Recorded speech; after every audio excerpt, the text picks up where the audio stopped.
Assalamualaikum. Waalaikumsalam. Halo semua. Halo. Di sini kakak akan bercerita. Didengarkan baik-baik ya.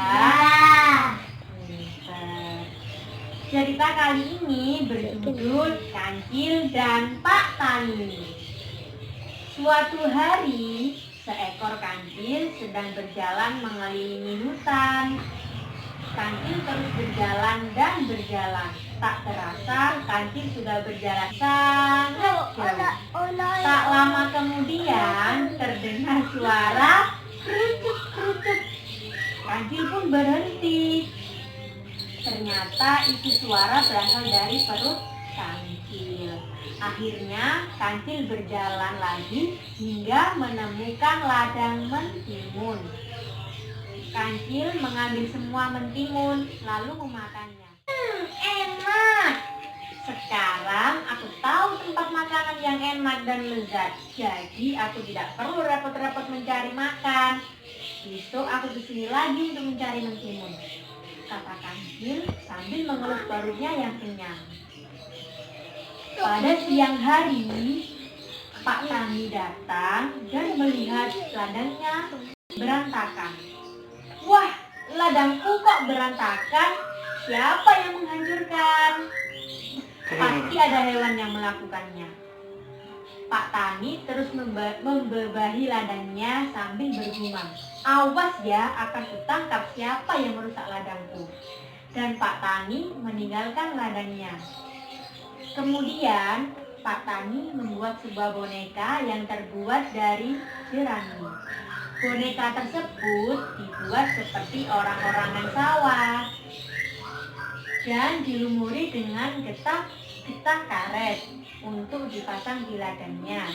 Setelah memasang bonekanya, Pak Tani langsung pulang ke rumah.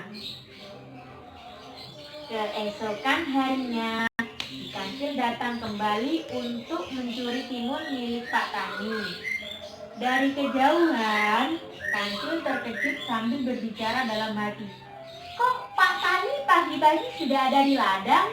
Kemarin tidak ada. Kancil mendekati karena sangat penasaran. Setelah mendekat, si kancil tertawa sendiri. Hahaha. Ternyata Pak Tani membuat orang-orangan sawah. Dia pikir aku bisa ditipu.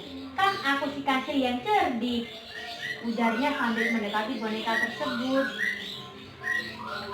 Dengan tenangnya, si kancil menendang-nendang sambil mengejek Pak Tani. Tetapi kaki kancil tidak bisa dilepaskan dari boneka orang-orangan sawah tersebut. Tolong, tolong, tolong. Kancil terus berteriak meminta tolong. Tak ada satu orang pun untuk menolongnya. Dan datanglah Pak Tani dengan wajah yang kesal. Oh, ternyata yang merusak ladangku dan mencuri timunku kamu, Cil. Baiklah, nanti malam akan dijadikan kamu menu makan malam yang lezat. Kancil pun takut dan berteriak, ampun, ampun. Jangan jadikan aku santapan makan malammu, Pak Tani. Kasihani aku. Pak Tani tak pandang bulu, langsung membawa kancil pulang. Setelah sampai di rumah Pak Tani, si kancil merasa takut dan resah karena dia akan dijadikan menu santapan makan malam Pak Tani. Akhirnya kancil pun berjalan mengelilingi rumah Pak Tani dan berpikir, bagaimana ya aku bisa keluar dari sini? Tak lama kemudian, kancil melihat seekor anjing. Dan ia menyapa anjing. Hei anjing, kamu siapa? Kok aku baru melihat kamu? Aku kancil. Aku memang baru datang di sini, jawab si kancil. Anjing pun bertanya, ada apa kamu? Kancil menjawab, begini, nanti malam di rumah Pak Tani ada pesta. Kemudian anjing berkata, kok aku tidak tahu kalau di rumah Pak Tani ada pesta? Kancil pun berbicara, loh, Kamu tidak tahu? Nanti malam di rumah Pak Tani ada pesta. Dan Pak Tani mengajak aku untuk menghadiri pesta tersebut. Tapi sebenarnya aku tidak mau. Kalau kamu mau, aku bisa bilang ke Pak Tani agar menggantikan aku dan aku yang menjaga rumah. Bagaimana menurutmu? Si anjing berpikir dan berkata, kamu pasti bohong. Aku yang tinggal lama di sini tidak pernah diajak Pak Tani ke pesta. Tapi kamu baru di sini saja sudah diajak pergi ke pesta. Si kancil berkata, benarlah anjing, masa aku berani membohongi kamu? Akhirnya si anjing termakan bujuk rayuan kancil. Ya sudah kalau begitu, tukar biar aku yang di dalam dan kamu cepat jauh-jauh dari sini. Setelah anjing masuk, si kancil berlari sambil tertawa bahagia. Hahaha, kamu tertipu anjing, sebenarnya omonganku itu bohong. Hahaha.